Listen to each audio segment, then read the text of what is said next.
a really useful tool for aiding in the process of focusing on comprehensible input on another language, and also avoiding the trap of translating everything is just. Hi, Cameron. Hello, how are you? I'm good. Thank you. Good. And well, welcome to the podcast. First of all, it's a pleasure to have you on. Thank you. And it is a real huge pleasure for me to be here. Appreciate it. My pleasure, like I said. And yeah, why don't you start by telling us a little bit about your background when it comes to languages? Like, what were your first experiences with languages? And yeah. Sure. So I guess it's kind of a long story, but I will focus on the important bits. Okay. So like most people, I took language classes in high school and in middle school and elementary school. And I did terrible in my classes. Like I almost failed. And I just never cared. It was actually my least favorite thing to learn. I think just because of the way it was taught in school. And then, but I'd always had such admiration for people who were able to speak more than one language. I just thought, like, how did you even accomplish that? It's very, very impressive. And then really, I think it all changed one day when I was working with some Mexican workers in like a landscaping job. Okay. And I was just kind of joking with them about their English. And they made a joke. Well, not a joke. They told me like, yeah, you can make fun of us, but you don't speak any Spanish. Like you can't even make a mistake in another language. And I just thought, yeah, you're right. And I remember this guy just looked at me and he's like, you should learn Spanish. And like in that moment, just like me and these Mexican dudes, I was like, I kind of owe it to them just because of this conversation. Like, go learn something. And so I would go learn a couple words and I would come back to work and I would like, hey, I learned this word, I learned that word. And then I would ask them like, oh, wait, why would you say it differently here? And, why would you say it this way? And I started to become just interested. And then very quickly, I kind of realized like I could actually try to do this. I could try to learn a language on my own. And I went on YouTube. And I didn't want to waste my time like I had in school. So I just Googled, like, how do you learn a language? What do you actually need to do? And very quickly I came across Stephen Krashen and his, comprehensible input series. And just made a lot of sense to me. And I thought like, wow, that's actually, yeah, that just makes sense. That seems approachable. And so then very quickly I looked for comprehensible input for Spanish, and sure enough, there is this huge channel, Dreaming Spanish, with so much content. And so I just started watching these videos, and like anyone who's done that, you can't help but learn. And so I just kept watching more and more videos, and just learn Spanish. And then so I guess to bring it back to what I do now, I just realized like this is crazy. Somebody just made videos. And now anybody, anywhere, anytime, for free, can learn Spanish. And I thought this needs to be an option for every language. And I was just amazed at how little resources existed on the internet. So I thought, okay, I'm a native English speaker. I should start making this content for English. Yeah, cool. Fortunately, there's more and more channels coming up and more projects. For different languages, but yeah, still I'd say for mainly Spanish, but French, German, like so the most popular ones you can find things, but it might be not as extensive as it could be. You look at all the money that gets poured into anything in human endeavors, and it's like, man, we don't need that much labor and time to be put into these kind of resources in order to have like a standalone set of resources and videos. So yeah, it is good to see it coming up, but there's so much supply available to be created, Yeah, absolutely. Because from the content creator perspective or the teacher perspective, obviously it's easier said than done, but the whole thing is making it comprehensible and as interesting as possible. That's it. Yeah, that exactly. It's those two things. Yeah. Obviously, that's where the magic happens. So that's also the tough part. But what I mean is that it's quite simple. Is you only need those two things. So it's you're doing that on a daily basis with your friends. You're talking to them. So it's not that you need to create something really complex. And no, it's about. But I really loved. Before I forget, I loved the way you put it. That you say you can't help but learn. Yeah. And that's exactly what happens. Like, you're not even aware of it, but you're learning. That's quote unquote the magic, right? Yeah. Again, that's how you learned English when you were a kid. That's how I learned Spanish when I was a kid. Again, there are little differences, of course, but what I mean is we weren't worried about grammar, conjugations, and things of that nature. Fortunately. Yeah. And the adults are never worried that you're not going to learn either. All the adults know, like as a baby, everybody knows you're going to learn. But yeah, with the videos too, and with comprehensible input strategy, I've never met somebody who it hasn't worked. The people that don't learn, they always just have the same story of like, well, I didn't understand, and then I stopped. Well, well, that's why that's what happened. You just stop. Because it needs to be comprehensible. Yeah. Because I see that with English a lot in Spain, for example, or Spanish-speaking countries, that because they wanna access series or movies right away because they're super interesting. I get that, of course, but they're not comprehensible at all. It's actually one of the most difficult resources to understand, right?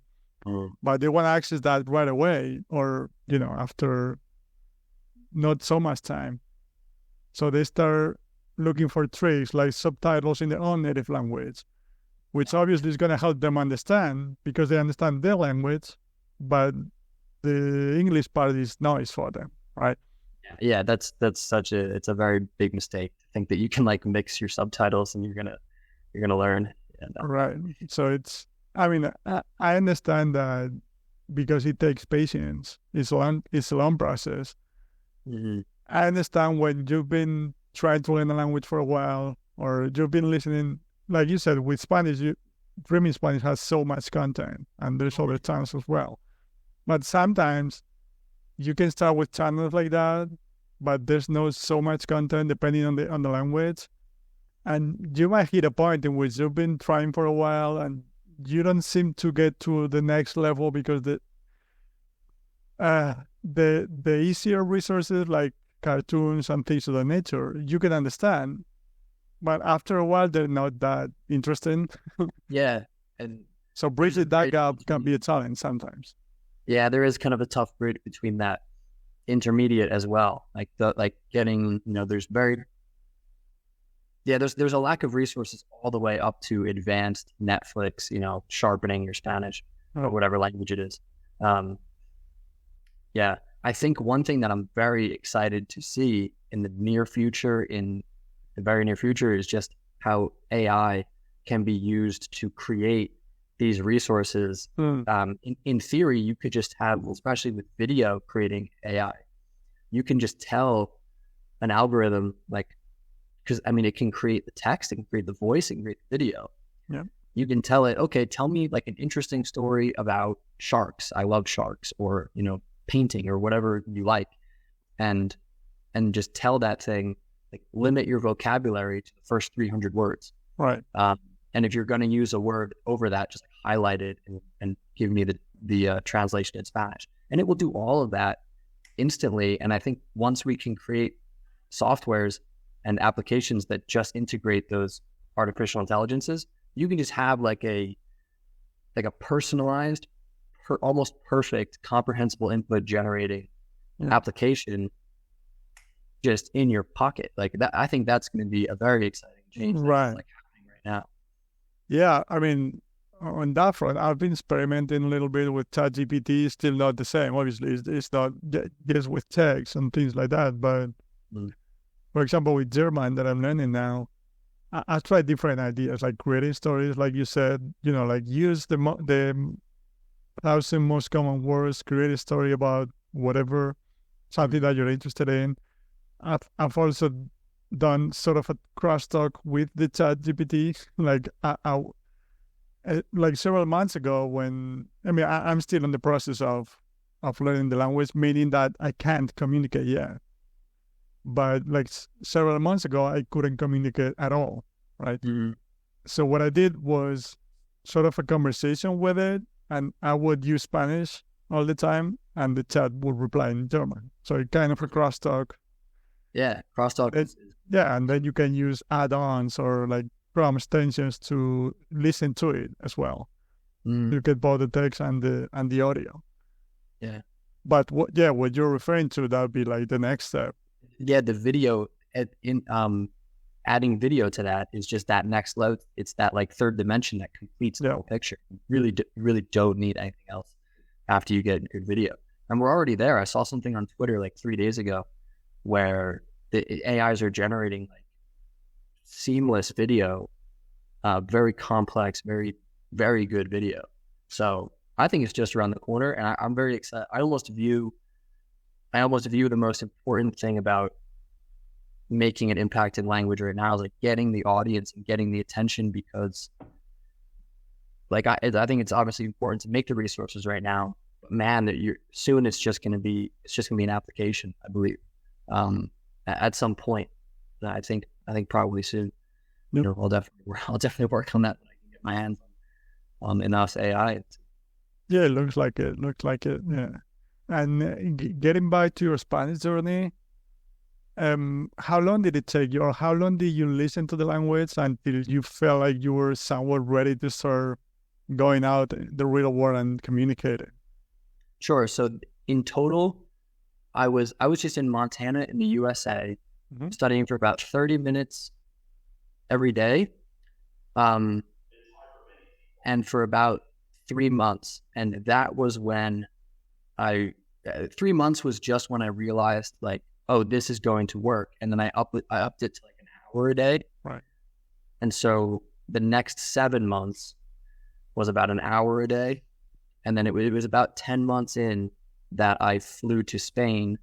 10 or 11 months after I started, I flew to Spain, and I was able to speak. It was kind of difficult, and I would kind of get tired after a few hours talking. But I was at the point where people would tell me like, oh, you're the, I've never met an American with better Spanish. And I was less than a year, like I knew 3 words the year prior. Right. That was the time frame.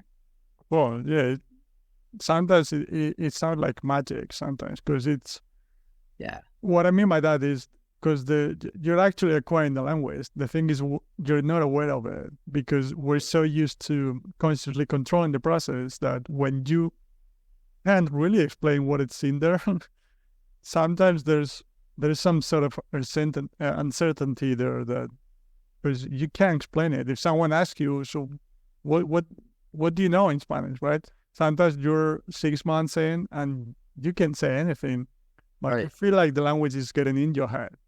Yeah, there's a huge difference early on in what you understand and what you're able to express. So I didn't really talk at all, basically, for the first 10 months. I basically just didn't talk at all. And yeah, I think that's a good way to go, because you don't internalize bad speaking habits, because you still don't, again, you're still not aware of what sounds correct. So if you just go guessing all day, you're gonna just create, neural circuitry or whatever that's just incorrect. And that was something I had seen on Dreaming on Pablo's YouTube channel. And so I was like, okay, that's good advice. I won't try to speak too much. But then eventually he won. And I mean, it's like some people might hear that and think it sounds kind of sad. Like, oh, I want to speak. Like, you won't be able to help yourself. But if you're like walking around the house, like I would just say to myself, if I knew the sentence was correct, like this yellow chair is comfortable, I would just say that to myself, and it would be fun, or like I would learn. Actually, I do think a good practice is learning lyrics to songs and then singing along to those lyrics perfectly because they are written by a native. They are, effectively like perfect Spanish or whatever. And you can kind of scratch that itch of using language, speaking it, which is fun.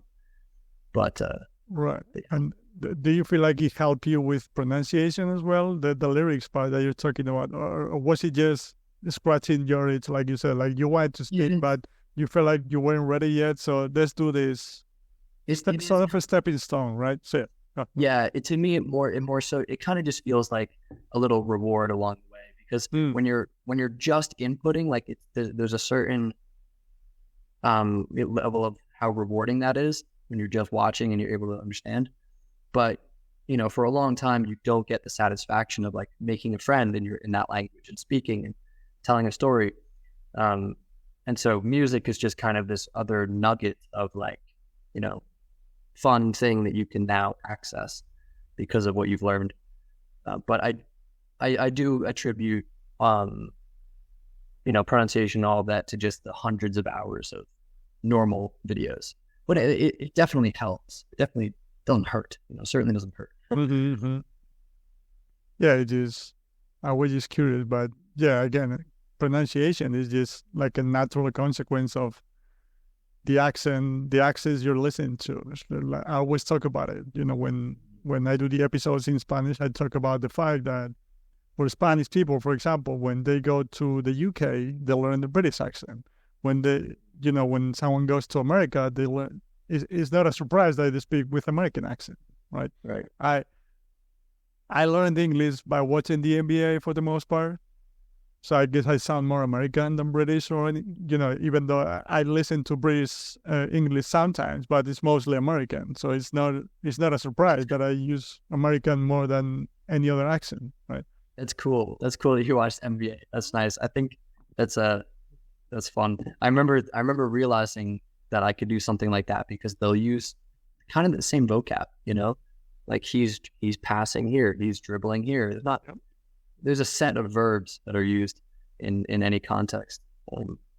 I remember one of the first pieces of native material that I could follow was like wildlife documentaries, because they tend to just talk very slowly. And I remember one of the first things that was like a really cool challenge to me was, do you know the game Counter-Strike?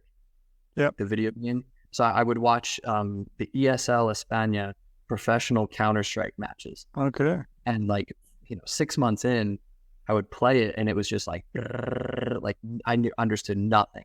And I just remember thinking like, I'm going to revisit this like every month. I'm going to click a video and I'm going to see if I can understand.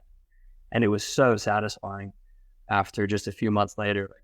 Like, okay, it's been a few weeks. Let me go watch another Counter-Strike. And these dudes are just like speaking the fastest Spanish they can, basically. Right. This online sports, fast-paced thing.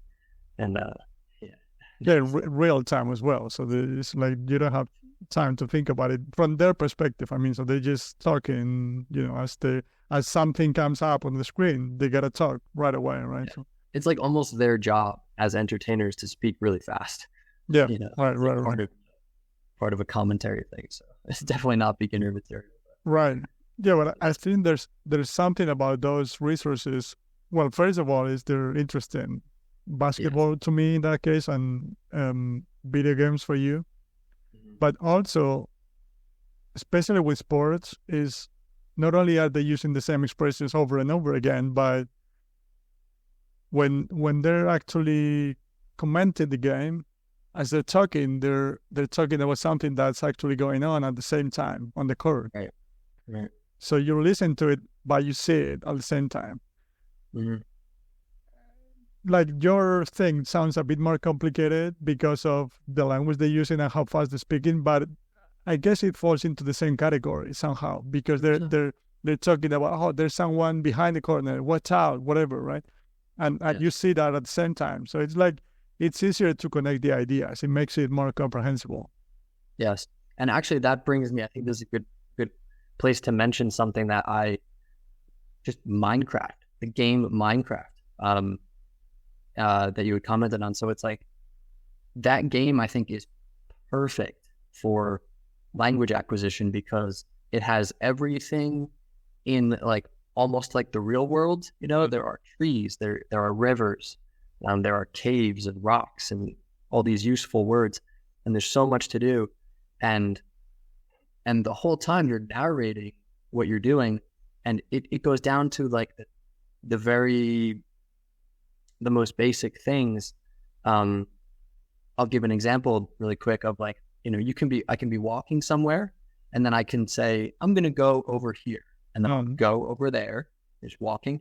And then I might say, actually, and right as I say, actually, I might look the other way. Right. And so now like they understand that, you know, saying actually is like, I might change my mind here. You know, all those kinds of cues are so valuable. And Dreaming Spanish had uploaded when I was still in my like beginner intermediate phase. He had only uploaded around, I think, like 2 or 3 episodes of Minecraft, and they were about 30 minutes or an hour long each. And I just remember thinking, like, this is perfect. I would watch this all day because I find that game like very relaxing to watch. And I just thought, like, okay, when I make my channel, which it really took me, I think, too long to get focused on that, but that's a different story. But I just thought when I make my channel, I'm gonna definitely do some Minecraft. But I did like a bunch of that this winter, and now I'm like, I mean, it's not everyone's cup of tea, and so, you know, I think it's important to make generalized videos. But there's also a huge audience of like this younger generation that loves freaking Minecraft, like, so they will watch it like all day, right? Yeah, and you never know what the audience is gonna like, so you also have to try different things. And probably when you talk about the things that you're interested in yourself, like video games, cultural videos, whatever it is, that you can also tell from the audience perspective, you know, when someone's passionate about something. Like that's part of it as well. Because I'll ask you about your talent in a moment, but if you're making Minecraft videos because of the audience and not because you like it yourself, sooner or later you're gonna get tired because you're not enjoying it, right? Yeah. But you like it and people seem to like it, so that's win-win. That's awesome. Then you try different ideas like cultural videos, or I've seen comic books in some of your videos as well. Yeah. So I think that's, for me, it's important to keep talking about the things that I'm interested in, but also like finding the balance between the two of them. Like, yeah, no, and I noticed that firsthand. Actually, I remember very well, like early on when I was watching a whole bunch of Dreaming Spanish, he had said in a video, I think, he was like, "Hey, leave a comment. What kind of videos do you like most?" And I kind of thought about it. I was like, oh, which ones do I like the most? And my answer, that I'm sure I could find that comment somewhere on his channel, but my answer was, I like the videos where you, Pablo, seem to be the most interested in what you're talking about. He doesn't really care, but when he's animated and when he's got a smile, I could just, that is what makes the video easy to watch. And like, I hadn't even realized that until he asked. I went to go, you know, I'm thinking like, oh, I guess it's probably going to be my interest, but I realized it's not even true. It's like the videos where he's the most into it. Yeah, it's because as him sort of comes across, right? Like you can feel it from the other side. And yes. Yeah. And so is that, when you started your channel, did you think about creating different types of videos, or how was the thought process there? The thought process was very much so. It's weird because I started like 3 years ago, which is freaking kind of crazy. I just got distracted with other things, but happens.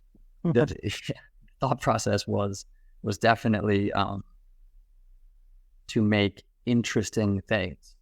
And, you know, I guess I'm obviously, like, anything I found interesting, I just thought, okay, most people will probably also find that interesting. But that was a big focus of mine, because I thought, you know, that's something that's like something the language learning community really gets wrong, is that this process doesn't have to be boring. Like, and there's no reason it should be. It's just kind of a waste. It's a wasted opportunity. Like if you're going to just input a medium, a language, you might as well have the content just be interesting. Like why not? It just doesn't. But so much of language learning in school is like, okay, now we're going to learn like all about how to get around a bus terminal. Like, dude, I spend like one day, like a few days a year in a bus terminal. Like, it'll get boring and somebody speaks English there anyways. Or use Google Maps to get by. And so, and it's just, again, it's not the, I guess another thing that just kind of brings me to that. I hope that kind of answers that question, what I thought about. I just wanted to be really comprehensible and basic and interesting. I thought, really got to get that one down. But the other thing that I've been trying to do, which I will, just a lot of this stuff is kind of tricky to learn, the discipline of making yourself do the work, but I won't be too hard on myself right now. But I want to continue to make a series going over the most commonly used words.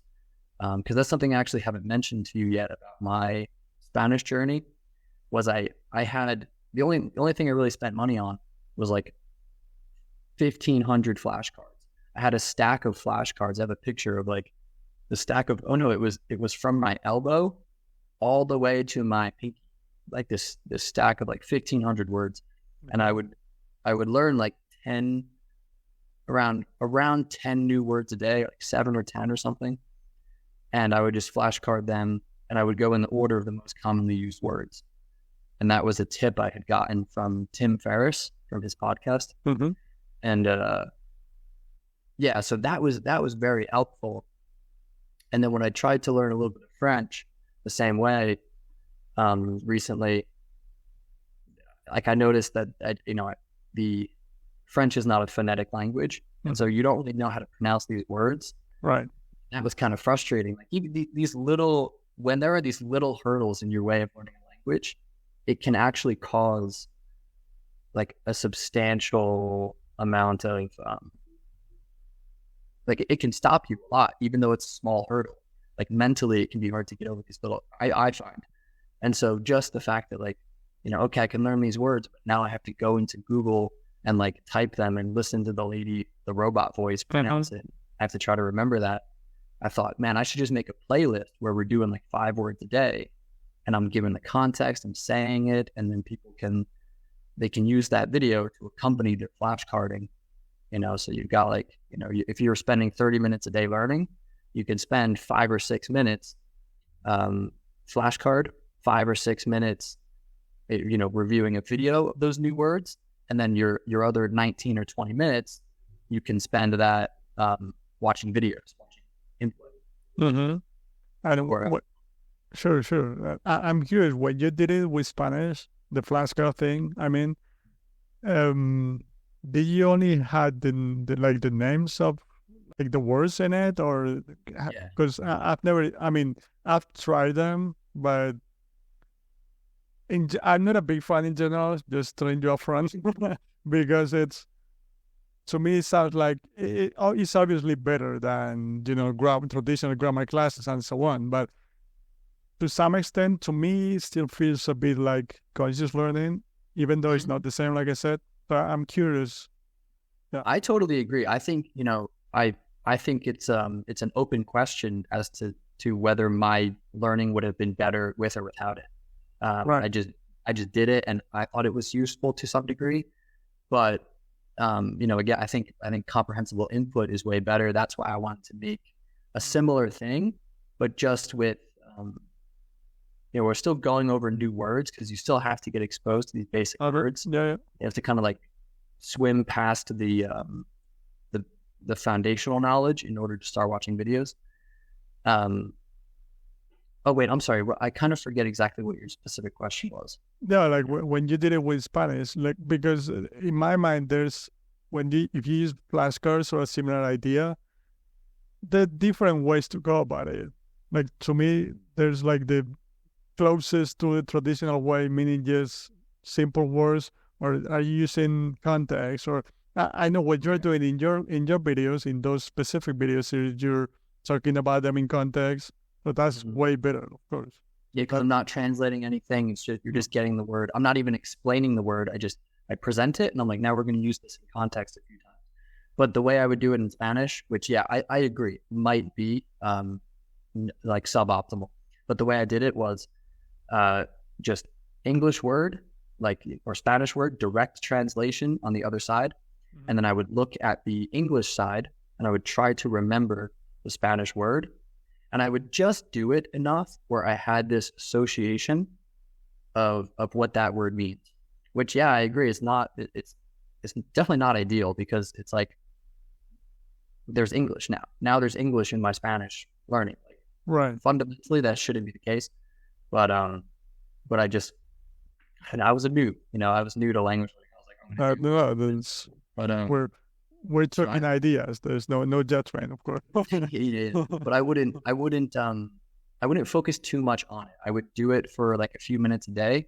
And if I could run through those 5 words and if I could just commit them to short-term memory for like the 5 or 10 minutes I was sitting there, I'd be like, I'm done. I'm done with these words for the day. And I'm just going to watch videos. And I really relied on the comprehensible input to give me that internalized meaning, that instant understanding of the meaning. But it just helped a little bit with like, what does that word mean? Oh yeah. But Yeah, I was about to say that. Yeah, sorry, go ahead. But I just think, that's why I make the videos that I make for the vocab. Right. That's the better way to do it. Yeah, I was just thinking that perhaps it might help you with, like you said, you're going to have it in your short-term memory, which is directly not going to help you be able to use it yourself later on. But it might help,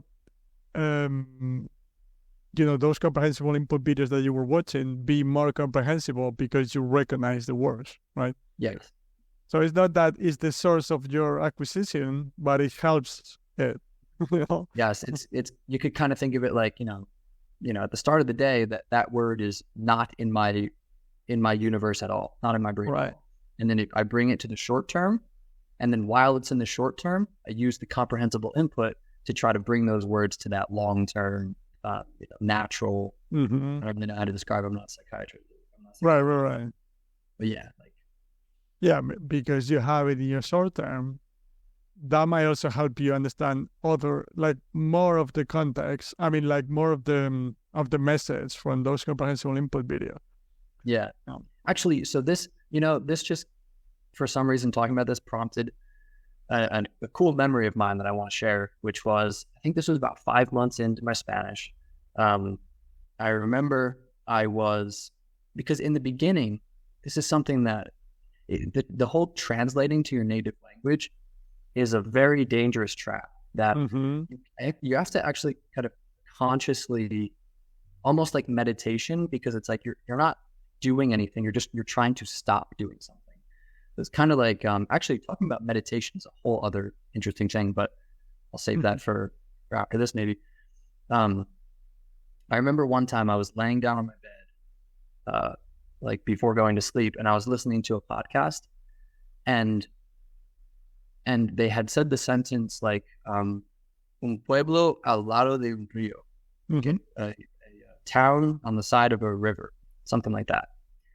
And in my brain, I noticed that what happened was, as those words were being said, there appeared in my brain, like in my mind's eye, some kind of old town and like a river, and a town next to the river. And then, like just milliseconds after that, my brain said a river on, a town on the side of a river. And I noticed that I actually noticed the order in which it occurred. And I was like, whoa, I got the meaning. Like I created the scene in my head or my brain formed. And then I tried to translate, and I was like, oh, wow, I don't even have to do that. That's an extra step I'm doing that just really all it does is it takes your attention away from the next sentence. Because the person, they're not going to stop talking. Right. If you understand one sentence, part of that, if a habit that you have is that now you have to just translate it to like solidify the meaning, well, then your attention is vastly diminished for the next sentence. Yep. But Yeah, yeah, it's that was, no, but it's super interesting because I think that that first part in which you're sort of picturing the scenery, that's what we're trying to accomplish. yeah, I always talk about it with like the simplest of examples with an apple. We we want to connect the word apple with the mental representation of an apple, not with the English equivalent of the word manzana, of right? course. And yeah, I was just thinking that not relying on translation is not something that you can turn on and off as you wish. I think Mhm.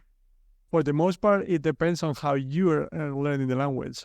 Back to where we were talking about at the beginning, if you're relying on translation, if you're watching series in English for Spanish-speaking people, like I said, with subtitles in your native language, that's exactly what you're doing. Mhm. That's what's going to happen whenever you're listening to English, in this example. Instead of building the mental representation of whatever it is they're talking about, which is what we're trying to accomplish, Mhm. you're thinking about the Spanish translation first. Yeah, And, that's gonna do to you what you were just talking about, right? That you're gonna stop. You're not gonna pay as much attention to the next sentence. You're not going to understand as much as you thought you would. it just hinders the process in general. And I remember like for some friends that aren't into language learning, and you just kind of you can update them every few months with how it's going.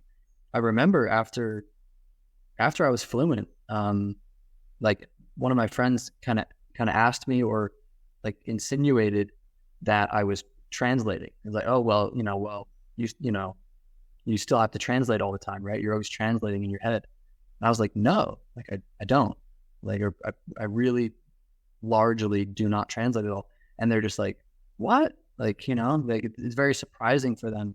I think people have this model that like who you are is it's like your hair color, your eye color, whatever, and it's your native language. And Right. that's just like your base model. And now if you want to learn another skill, it's going to be an addendum to like Uh-huh. that native language. But yeah, it's not how brains work. And Yeah. Fortunately, yeah. Yeah, I mean, yeah, I think we're just so used to the traditional grammar approach. Like we all went through it when it comes to learning a second language, right? So we're so used to how do you say manzana in English? I yeah, mean, how do you say apple in Spanish? Excuse me. yeah, Or we're so used to using translation and things like that it's not that you can stop thinking in your native language whenever you want to. hmm It has everything to do with how you're trying to learn a language. yeah. And I think another one thing that's very interesting to me about it is just it's it's weird that we have electric cars, and we have people in space, and we have just a whole number of great advances in physics and whatever. But the first principles behind language acquisition are so faulty. They're so like unexamined in the way in academia, and it's really this misunderstanding between what a type 1 and type 2 thinking process is, and the fact that language is a type 1 ability, and that if you try to use type 2 thought process, like a grammar worksheet, that will never it will never you will never translate to a type 1 ability, because you're not engaging that part of your brain. um right. and yeah, another thing I'd mentioned before is what I think is, I was just about to mention how I think that a really useful tool for aiding in the process of focusing on comprehensible input on another language, and also avoiding the trap of translating everything, Mm-hmm. is just like mindfulness meditation. Just some very like Eastern Buddhism, like those practices, like Vipassana meditation, or just mindfulness, where you are focusing on sheer like experience, like the feeling of your breath, and then you notice when your attention is taken away from from your breath and you start thinking some random thought, being able to recognize that you're distracted and return to your breath, that is a very useful skill for especially the early stages when you're trying to focus for an extended period of time on this stream of noises that you've never heard before, right? In that, and your mind the whole time is speaking another language, right? So you're trying to focus on Spanish, but your brain is just telling you stories in English all the time. And it can be very distracting. And I found that my experience in meditation was very helpful for just recognizing that for the trap that it is, and just knowing that is, that distraction doesn't have to be there. Well, I guess it's hard to, it's nearly impossible to take that away 100%. Yeah. But noticing that distraction is something you can tune down and that you can overcome. I just think meditation is a very useful practice for getting into language learning. Right. Yeah, because I was just thinking about it, that I might be listening to a podcast, and what I do sometimes is related to it is I sort of observe my mind, meaning that, so am I picturing what I'm listening to in my head, like you talked about, or am I focusing on the language, or am I just wondering? Sometimes that's also an indicator of whether it's comprehensible or not. Because I find that when I'm fully focused on the story, let's imagine it's a story. I'm fully focused on the story. I'm painting the scenery in my mind. Everything is going well. I understand everything, right? But sometimes I start thinking about, I need to go to a supermarket and buy whatever. I start thinking about other things. So then I realize, okay, my mind is just wandering. So I'm probably not. It's not probably as comprehensible as it should. Yes, or it might also not be as interesting as it needs to be. Right. If I'm just kind of not caring about what they're talking about. Right. Yeah. So yeah, I use it more as like an indicator of whether it's actually being a good, I'm spending a good time with it or not. A good time meaning enjoying it, but also, is it being comprehensible, right? Because I might be listening to that story for 30 minutes, but if 20 out of those 30 minutes, my mind just wandering, it's not going to be as effective either. 100%. Yeah, 100%. Yeah, there's two aspects. Like, you can sit in front of the content, but if you're not paying attention, yeah. But that is another. This is kind of an analogy that I've come up with after thinking about how to explain the process to people. It's like the amount of energy and focus it requires is very different than, for example, if you are doing like chemistry, that it requires a lot of, type 2 real kind of, like, I don't know how to describe it, but just hard thinking. Sorry to interrupt. Type 2 is more like analytical skills, maybe, as opposed to. Oh yeah. I should clarify. So, a good example of type 1 and type 2 thinking. I like this example a lot.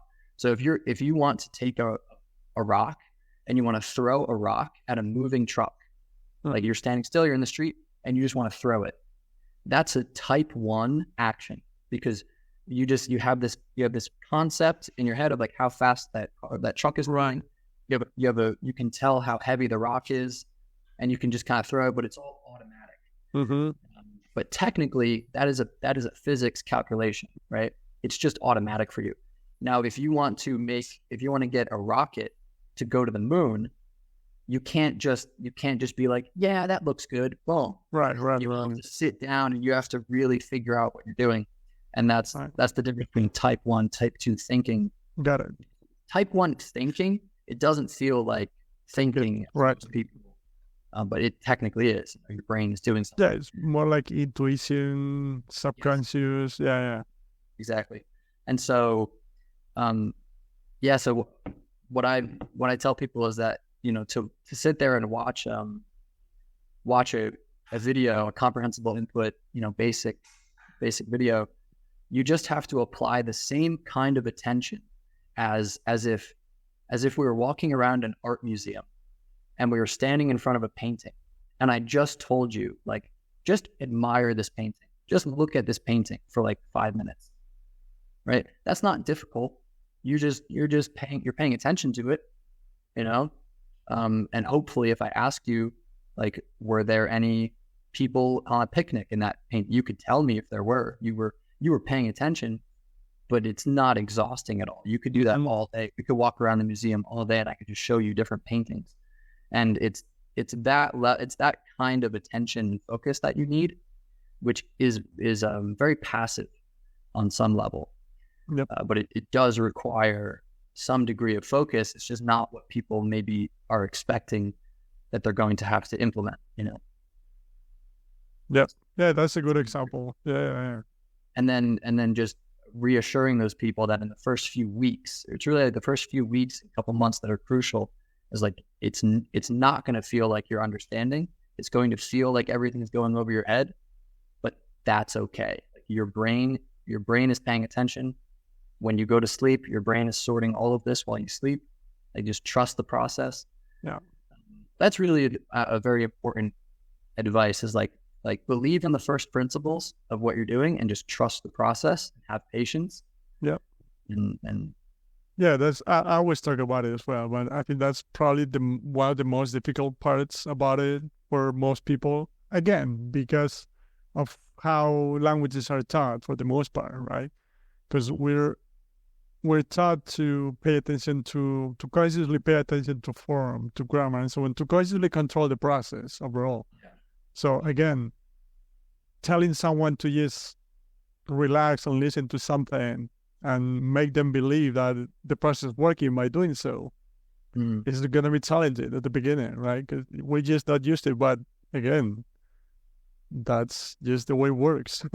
Yeah. And to be honest, fortunately, that's the way it works. Because yeah, of course, yeah. If it had to be the other way, my goodness, I wouldn't even speak Spanish. That's a funny point, because it's like the universe could be one of two ways. Like we could live in a universe where the human brain like just doesn't respond to comprehensible input, and like that's just how our brains are, and that's how the world is. But like you say, luckily, it just happens to be this easy passive thing that you don't really need to. Like you can go run a marathon and like, you know, take a math test and be exhausted, and you could still just put on a TV show in another language and just watch it passively, and you will learn. You know, you be very productive in that exhausted state. I was going to say something else. It just slipped in my mind. Oh, another kind of interesting point that obviously just touches everything we're talking about was I noticed that when I was getting to the point where I was speaking Spanish, when I made a mistake, you know, there's this temptation to really try to construct the sentence properly, right? Like, you know, it didn't come out right. And then you stop and you try to create the sentence piece by piece. And I noticed that if it ever happened to me in English, where if I was speaking English and I said something wrong, it was a totally different feeling. In English, because of my native language, all I do is I stop and I just wait. And the correct sentence just appears. Like if I'm speaking and I stumble over the words or I use the wrong grammar on a rare occasion, I just go stop speaking, and like half a second later, 1 second later, there's the correct grammar just appears in my brain. And that is, you know, an example of how this is a subconscious like field of knowledge that you are creating. It's something that, that's a good way to put it. So yeah, it's like when someone or you make a mistake in your native language, you just for a second it just doesn't feel right. Like sometimes you know right away, like, okay, that's not the right way to say it. But sometimes you stop for a second and you're talking to yourself like, is that right? Not sure. So you need like a couple of seconds to check with yourself, like, no, it doesn't sound right. Yeah. And the key, I think, to getting your second language to this ability to where, you know, you just wait, the correct form comes to you, no matter how complicated the sentence. I think it's just a matter of those hundreds of hours of input, just more and more and more hearing the language. Yeah, you just have to listen to the same structures or similar structures and phrases and the language overall for a long time until you acquire that. Yeah. But luckily, humans are awake for 16 hours every day, depending on what you're doing. I used to actually, when I was, one thing I really enjoyed doing, and I would be tempted to like recommend this to people that are learning a language. I know jobs and careers are kind of a whole other discussion, and you don't want to sabotage too much of what you're doing in that direction. But if you can find a job where you can listen to something on the job, oh man, I have spent hundreds of hours just, whether it's like walking around handing out pamphlets, right, or like this summer cleaning boats, or anything. There's a lot of things, like washing dishes. You can just go wash dishes, and if it's quiet enough, you have good headset. You can just have like 4 hours of comprehensible input at your intermediate advanced level, and then you walk away from it and like, oh, you made money too. Right. You're getting paid to learn a language. Now, obviously, you're doing the other thing, but yeah, that's true. That's a good tip. Yeah, I find that fun. And to wrap things up here. So you talked about your Spanish journey, that you went to Spain for the first time after 10, 11 months of learning the language, of getting exposed to comprehensible input, actually. And first of all, where did you go to? Just curious. So I went to a few places in Spain. I landed in Madrid. I landed in Madrid. And then I went to Galicia. I met up with 2 friends that I knew from the US, and we went to this like concert, this like this long festival thing in Galicia. And then I went, I kind of forget exactly this was in like 2019. But then I met up with a really good friend of mine, who's still a very good friend in Barcelona. And I lived with him for a little bit, and we were like running. We were super into running. And he was a friend I had met in Montana at school. So I did like 2 weeks of traveling around, and then I spent like 2 or 3 weeks with him. We did a huge race in Andorra, like a 23-kilometer race or something like this. With all the mountains too, right? Yeah, these huge mountains that are in the middle of nowhere. It's so beautiful. I want to do that again. And I did that with him and a couple of friends, and then I went to like the south of Spain and just kind of did the hostel thing again. It was just touring. South of Spain was just so beautiful. Like Malaga, I think it's still probably the most beautiful city I've ever seen. Malaga. So you spent like a month in Spain overall, or in total it was 5 weeks. 5 weeks. It was like a week here, a week here, a week here kind of thing. But you mentioned that you started communicating for the first time in that trip, and it was challenging at the beginning, right? Like it is for everyone. And challenge, like compared to what, like if I had known the level of challenging it was when I started, how do I say this? Sorry, this is bad English. It's like it was so much easier than I would have anticipated when I started. It's just, compared to my ability to speak now and how tiring it is. Yeah, I can see that I was still in the early stages. But man, it was shocking how much I could express myself. Considering I didn't even know if I was going to, keep learning. I just wanted to try it. And so, yeah, to me, it felt like I said, I had barely talked at all for 10 months. And then the first day, all of a sudden, the first day I probably spoke more Spanish than I had in the past 10 months. And I remember like the second day, I was like, oh, it's even easier. And the third day, it's like even easier. And I kind of hit this, like 1, 2, 3 days of like, okay, now I'm at this level. And it kind of stayed the same level of difficulty after that third day. Right. And then after those 5 weeks, you went back to the States and continued listening to comprehensible input.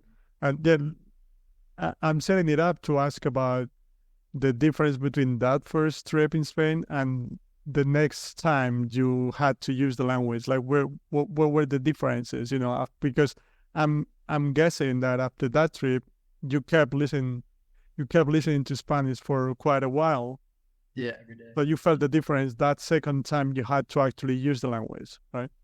Yeah, the second time I had to use it was actually I was selling solar panels in English and Spanish.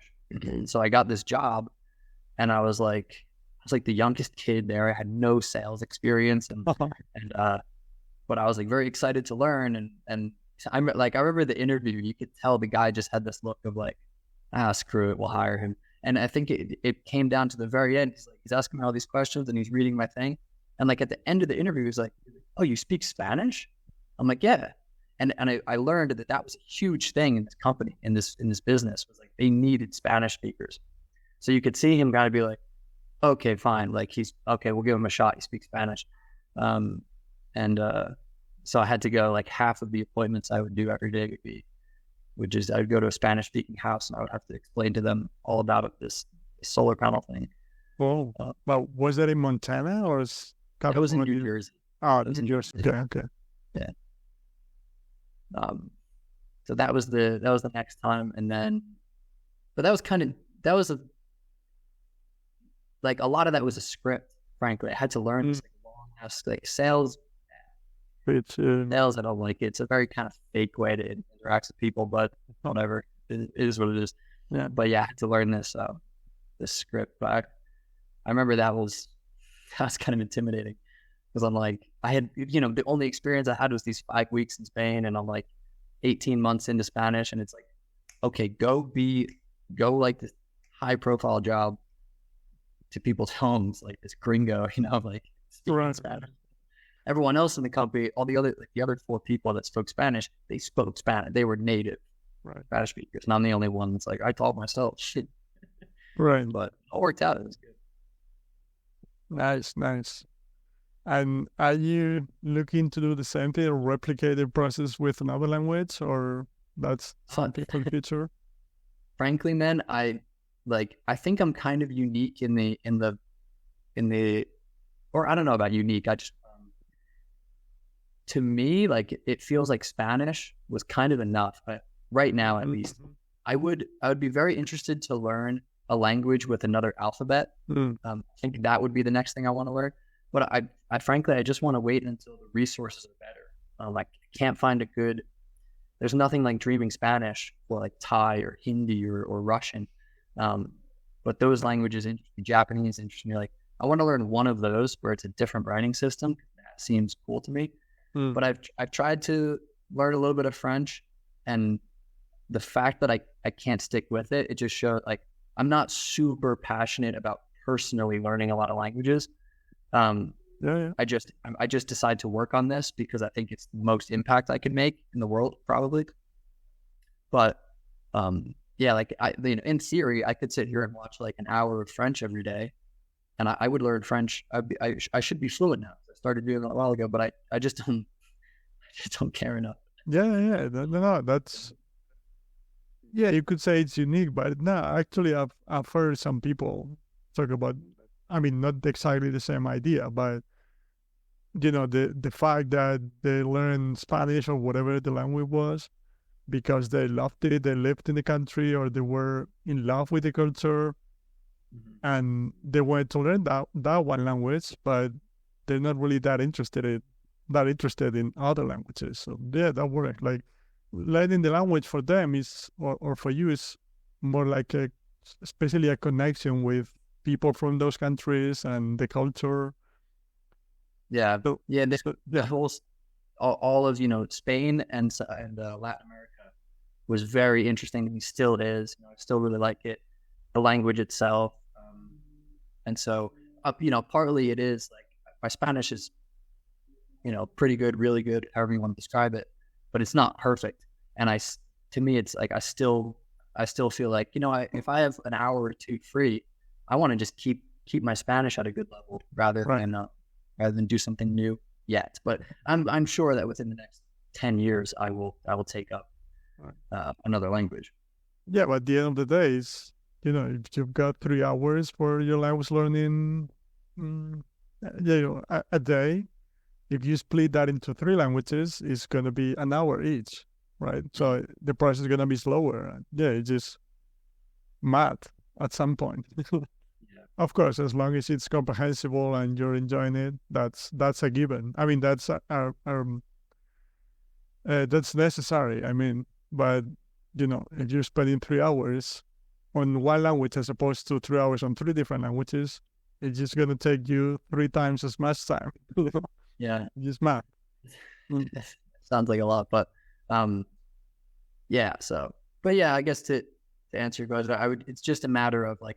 That's the thing I would say. If there were resources for one of those languages, really, if Japanese, and I know there are some on YouTube, but it's just not as extensive for me to want to take it up. But yeah, like Japanese, Hindi, Thai, something like that. I think there's one for Thai. Like they've been posting a lot.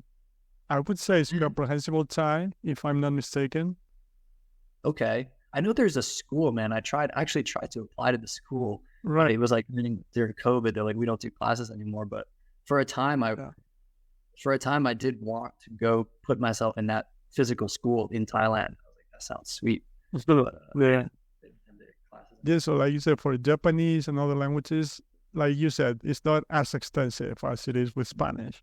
But I believe that they're posting every day, if I'm not mistaken, on the Taiwan, and like 25, 30-minute videos. So.